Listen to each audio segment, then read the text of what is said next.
Shalom, this is Rabbi Allen, and we're going to continue this week with our Yeshua in the Torah. This is a special day with our video because this is Thursday afternoon that I'm videoing this. And so in a few hours, it is the first evening of Chanukah.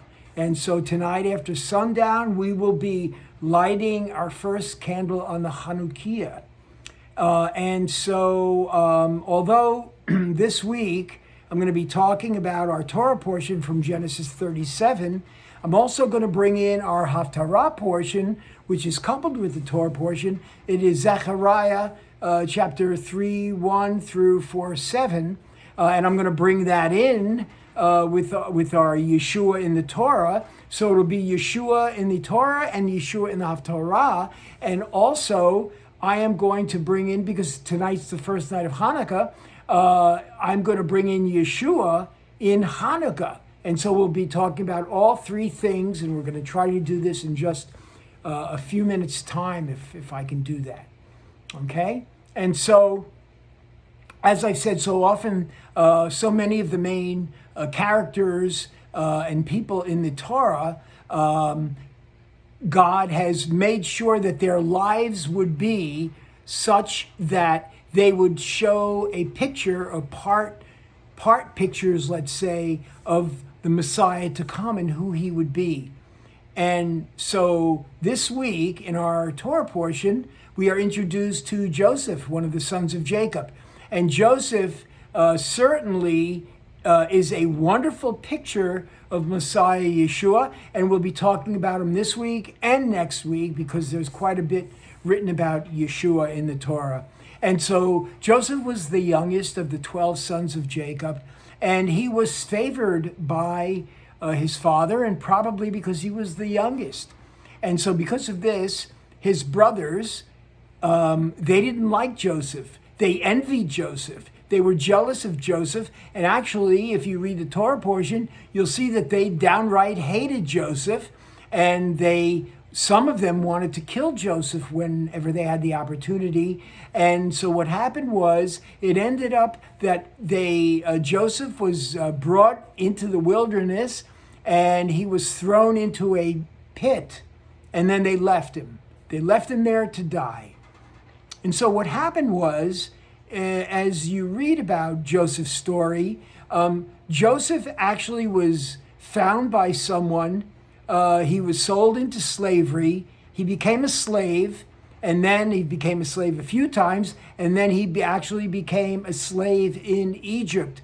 And ultimately what happened was he ends up, and this is one of the miracles that only God can do, he ends up, from being a slave in Egypt, he ends up to actually be the prince of Egypt. He is actually considered to be a son of Pharaoh. Pharaoh takes him in as a son.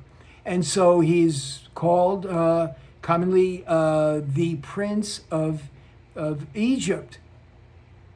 And so I want to read from the prophet Isaiah something very special and significant. And Isaiah is the prophet that would speak so much and write so much about the Messiah to come. And so let's remember, Joseph, he was a slave, and he ended up to be an exalted position in Egypt, to be the prince of Egypt. And so let's read Isaiah 42 verse 1. Isaiah wrote, "Behold my servant whom I uphold, my chosen one. I have put my spirit in him," God says, "and he will bring forth justice to the nations." And then Isaiah 52:13 says, he talks about the servant, and he said, "Behold, my servant shall deal prudently. He shall be extolled and exalted and be very high." So here's the point. In our physical world, a servant has a lowly position. He works for people. He does jobs for people. He does whatever the master would want him to do. And so in the physical world, A servant has a low position. But in God's kingdom, in the spiritual world, and as we read in the Bible, that the servant who has a low status becomes exalted and becomes lifted high. And so people actually would worship him. Now, let's look at Isaiah 53:7, just a little bit further down. Isaiah talks about this servant once again. And he says that he was led as a lamb to the slaughter, and he bore the sins of many, and he made intercession for the transgressors. He made intercession for the sinners. In other words, he was killed, he was led like a lamb to the slaughter, and he intercedes for the sinners. In other words, he took on the sins of the people and he died. So instead of the people that would die for their sins, as Torah says, that sin is worthy of death. And so whoever this servant is who becomes exalted and lifted high and praised, he would die for the sins of his people. Now let's go, while we're looking at the servant or the slave that now becomes in a high position, let's look at the prophet Zechariah 3:3 and 3:4. And Zechariah has this vision, and he sees Joshua. And we read about him in the Tanakh, and we see that he sees in the vision Joshua. Well, let me tell you that Joshua's Hebrew name is Yehoshua or Yeshua. They're derivatives of the same name. And so Zechariah's vision is actually of a man named Yeshua. And he says that Yeshua was clothed with filthy garments. And God said, "Take away the filthy garments from him, and I have removed your iniquity from you, and I will clothe you with rich robes." So Zechariah has a vision of Yeshua, and Yeshua in filthy garments, in filthy rags. And God says, take away his rags, take away his filthy garments. And through this Yeshua, I will remove the equities from the inequities from my people. And then he says, and you, Yeshua, dressed in filthy rags, now I will clothe you with rich robes. And so we see that same picture. And we know as Joseph was loved by the Father, because we know that he was loved by the Father, by his father Jacob, and so Yeshua was loved by the Father, Adonai. And Yeshua came as a servant to the people. He came to serve people. He came to teach people. He came to give his life for the people. And yet he will return as the King of Kings and the King of Israel. And so we see that picture in Joseph, and we see that picture in Zechariah's vision, and then we see Yeshua. And so now let's tie it to Chanukah. Well, one of the Hebrew words for servant is shamish. And so when Isaiah said, as we read a few minutes ago, he said, "Behold, my servant, he will be lifted high." He will be a servant, but he will be lifted high. And so in our Chanukiah, we have a candle that sits in the middle of all of our candles.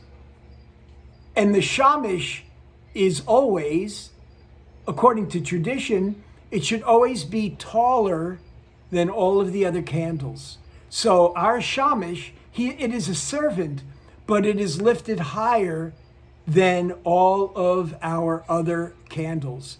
Now, what's interesting is every night you light the shamish, and you use the shamish to light the candles.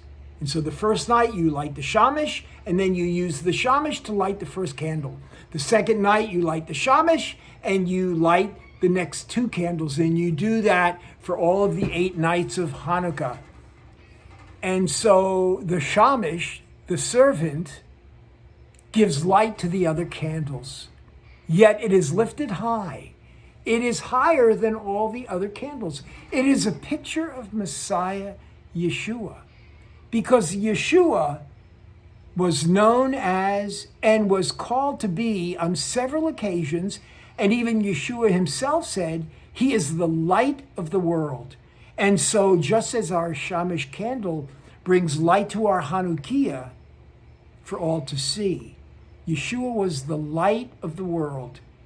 And actually, he brings light to all of those that accept Yeshua. And so we become some of those other candles, so to speak. And it is Yeshua that brings light to us and then gives light to the world.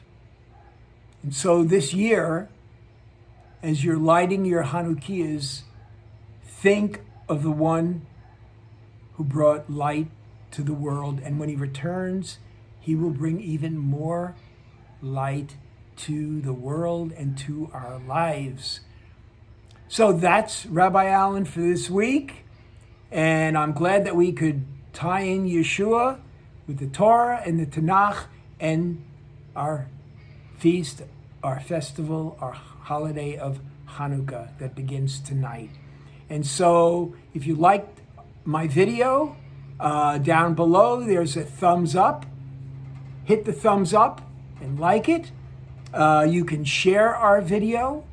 You can copy and paste the address up here and send it to friends and family and share the video. Or if you're going to go back to Facebook, where you might have seen this video posted, you can repost your Facebook, this video on your Facebook, and it will be sent out to everyone that are your friends on Facebook. And that would be a wonderful thing to do that. And also the last thing, you can subscribe below somewhere here. There's a subscription button, a subscribe button. If you hit that, you will be brought to my channel, which is Rabbi on the Fly, and then you'll have access to all of my videos that I put out about Yeshua in the Torah. So until next week, this is Rabbi Allen, and I am bidding you peace. Shalom, shalom.